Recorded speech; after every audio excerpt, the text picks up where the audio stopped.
Okay, so it's Hess's law is useful, but it is kind of cumbersome, and you just have to have a list of all kinds of reactions to try to figure out what you're doing. So a simpler way of figuring things out is to use standard enthalpies of formation. So first of all, what does standard mean? So standard state just refers to the fact that their thermodynamic conditions are 1 atmosphere pressure and specified temperature, which is usually 25 degrees Celsius. And if we have concentrations, they're generally 1 molar. Then the symbol for standard enthalpy of formation is delta H with a little 0. And so that just indicates that these reactions are in standard state at 1 atmosphere pressure and 25 degrees Celsius. So delta H sub with the little circle just means standard delta H.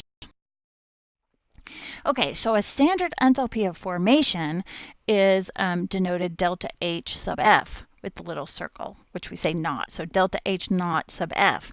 And that just is the how much energy, the enthalpy change, what the heat of reaction is to form 1 mole of any substance from its elements.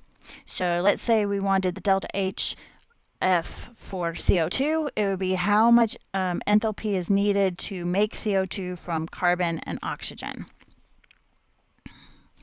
And so for that reason, standard enthalpy of formation for any pure element would be 0, because how much enthalpy do you need to make an element from its element? 0. Luckily, if you forget that and you were to look it up, you would find that it's 0. So you don't have to worry about remembering. Okay, so just some things about standard enthalpies of formation. These tabulations have many uses. If we know the delta F for all the reactants and products, we can determine the overall delta H for any reaction. In a way, what you're doing is using Hess's law, and you're rearranging each of the reactions and manipulating the delta H's, but luckily we don't have to do that every time. We can just use what's called the law of summation of heats of reaction.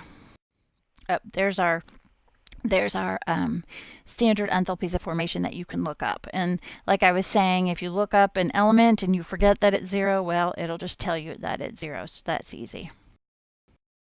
Okay, so here's what we're going to use. So the law of summation of heats of formation says that the change in enthalpy for any reaction is the delta H's for all the products, the delta H of formation for all the products, minus the delta H of formation for all the reactants. Okay, the little n and the little m mean that you have to multiply by the coefficient. So, and that sigma is sum. And so what you have to do is take each product, find the delta H of formation, multiply by the coefficient, add them all together for all the products, and then do the same thing for the reactions. Find the delta H of formation for all the reactants, multiply times their coefficient, add them together, and then you take the total for the products minus the total for the reactants, and you get the delta H for the reaction. Okay, so let's do this example. Nitroglycerin is a powerful explosive that forms 4 different gases when detonated. All right, so let's find the standard enthalpy change for this reaction. If you were to look up, we know that the delta H of formation for oxygen, if I look that up, is going to be 0 because it's an element. Make sure you look up the correct one, and like I said earlier, make sure you look up the correct phase. So sometimes they give you both 2 different phases. Don't be sloppy about it. Take a minute and look. So O2 gas has a standard enthalpy of formation of 0. N2 is also its elemental form, so it's 0. If you look up H2O, again, this is one to be really careful about because they give you both gas and liquid. H2O gas is negative 241.8, and then CO2 gas you can look up is negative 393.5. If you were to look up nitroglycerin, you would not find it, and so that's why it's given to you in this problem. They're telling you the nitroglycerin delta H is negative 364. So you can all the So there, what I've done is I've just put the enthalpy of formation underneath each of the compounds. You can do it however you want. This is usually how I do it. And so now I want to take those numbers and multiply by the coefficients, and then take products minus reactant. So there are all my products: 1/2 times 0 plus 3 times 0 plus 5 times negative 241.8 plus 6 times negative 393.5. Be really careful with all your additions and subtractions. I would add all those together and get one sum, which is negative 1209. And then minus 2 times negative 364. Okay, hold on a second. Okay, so 5 times negative 241.8 is negative 1,209. 6 times negative 393.5 is negative 2361. Add those together, you get negative 3570. Okay, 2 times negative 364 is negative 728. Again, be really careful with your minuses, because you're going to take the negative of you're going to take minus a negative, and so just be really careful. Take your time. This is where all the mistakes are done. So negative 3,570 minus a negative 728 gives us negative 2840 kilojoules. So again, just add up all the reactant, all the products times their coefficients, add them all up, then subtract all the products minus times their coefficients. Yep, be careful of arithmetic signs. They are a likely source of mistakes. And just try to show me your work so I can see maybe where you go wrong, and at least know that you're trying to do the right thing, but maybe did your arithmetic wrong. All right, and here's just another example. Calculate the heat of combustion of 1 mole of propane gas in oxygen. All right, there's the equation. C3H8 plus 5O2 gives us 3CO2 plus 4H2O. Again, we take the sum of all of the delta H of formations for the products minus the sum of all the delta H of formations for the reactants times their coefficients.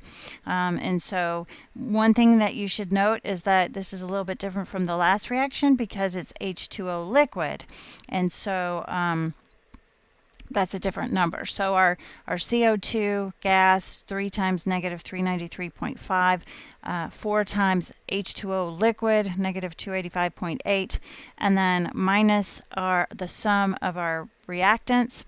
C3H8 is negative 103.9, and each oxygen is 0. So you can work through the math there. And the total is negative 2219.8 kilojoules.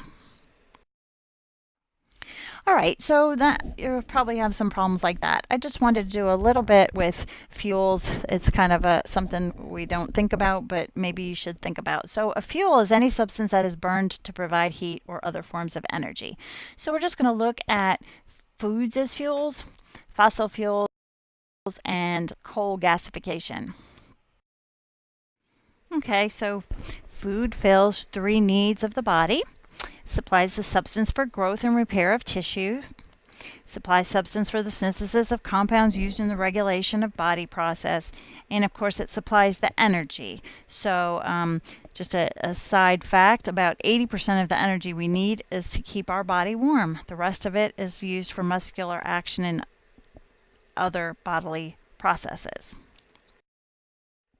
All right, so just for an example, a typical carbohydrate is glucose. It undergoes combustion according to this equation.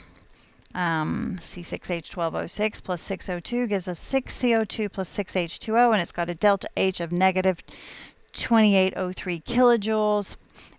So if you then convert from moles to grams, 1 gram of glucose yields about 15.6 kilojoules, or if we're thinking like food calories, it's about almost 4 calories of food that you eat. And here's the the calculation. So 1 gram of glucose is 0.005556 moles multiplied by the 2,803 kilojoules per mole means that energy release is 15.6 kilojoules. I dropped the negative. I probably should have put it in there, but the key thing is that it's heat that is given off. Representative fat is here, glyceryl trimyrostate. I'm not sure what that is, but fats tend to be much bigger molecules. So here's the example of a combustion of a fat. You can see here it gives off a huge delta H, negative 27,800 kilojoules, although it's a much bigger molecule. So 1 gram of fat will yield 38.5 kilojoules, which is the same as around 9 kilocalories, or the calories that we eat, 9 calories. So fats give off about twice as much as a carbohydrate when burned in terms of per gram. And there's the calculation, 1 gram of fat divided by its molecular weight. So 1 gram is about 0.001385 moles times that heat released is 38.5 kilojoules. Okay, fossil fuels account for about 80% of the energy usage in the United States, but hopefully that's decreasing as the fossil fuels aren't we don't have access to them as much, and there's more and more solar and wind energy, but for right now it's about 80%.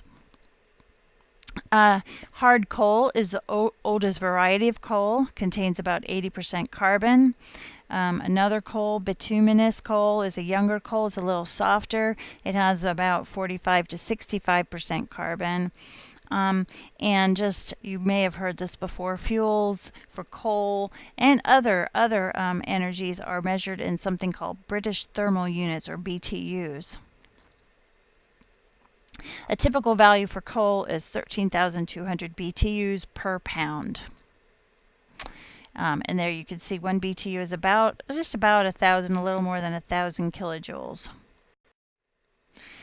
This is just an interesting little pie chart. This may be kind of old as well. I'm not sure what, our book is a few years old. Anyway, you can see hydroelectric, nuclear electric are growing. Okay, natural gas is methane, CH4. And natural gas and petroleum account for about 3/4 of the fossil fuels consumed per year. You can see the combustion of methane down at the bottom. It gives off about 802 kilojoules per mole. Natural gas is mostly methane. It might contain also a little bit of ethane, C2H6, or propane or butane that hasn't been separated out. So anyway, this is the amount of heat for burning methane. Petroleum can be very, very complicated, and especially it'll depend on if it's diesel or if it's for a truck or if it's for a car. But one component in gasoline is octane. It's actually, gasoline's a mixture of a lot of different compounds, but we'll just represent the reaction here of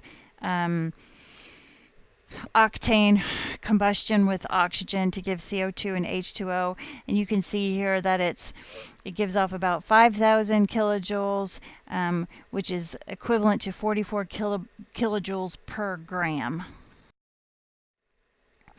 So petroleum is going to be depleted, as you probably know, as we go along, less and less fuel available for us, and so the gasification of coal, although coal is kind of going away too, it's not as prevalent as it used to be. But anyway, gasification of coal is another way to try to make methane. And so in this, it's a two-step process. First, the coal is converted to carbon monoxide, and then the carbon monoxide is reacted with hydrogen to form methane. And so you may have heard of that. All right, so what should you be able to do in this chapter? You should be able to calculate kinetic energy using 1/2 mv squared. You should be able to write thermochemical equations. You should be able to manipulate them, find what delta H is if you flip it or if you double it or whatever. Be able to calculate the heat of reaction from stoichiometry. So like we did some of those problems, how much heat can be given off per gram, or if you can use the heat for a reaction and then figure it out for amounts in the reaction. Be able to relate heat and specific heat. Be able to calculate heat from the specific heat. Be able to calculate delta H from calorimetric data, be able to apply Hess's law, and then be able to calculate delta H of a reaction if you're given the standard enthalpies of formation.